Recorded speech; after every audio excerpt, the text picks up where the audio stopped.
আমাদের মধ্যে অনেকেই টক্সিক সম্পর্ক থেকেও সেই সম্পর্ক থেকে বের হতে চান না, কারণ মনে হয় বের হয়ে গেলে খুব কষ্ট হবে, সমাজ কি বলবে, সন্তানদের কি হবে, একা কিভাবে থাকবো, এইসব চিন্তা আমাদের আটকে রাখে।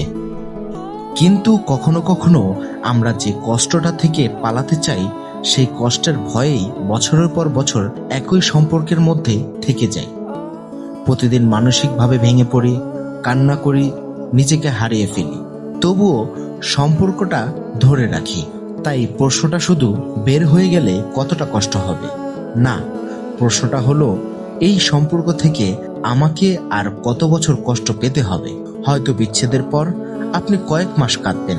মনোবিজ্ঞানী এলিজাবেথ কুবলি-রোস বড় ধরনের ক্ষতি বা শোকের পর মানুষের গ্রিফ প্রসেস নিয়ে গুরুত্বপূর্ণ কাজ করছেন। বিচ্ছেদের পরেও অনেক মানুষ এমন একটি শোক প্রক্রিয়ার মধ্যে দিয়ে যেতে পারেন। এই কষ্ট চিরস্থায়ী নয়, সময়ের সঙ্গে ধীরে ধীরে কমে আসে। তবে এর জন্য নিজেকে সেই সময়টুকু দিতে হবে।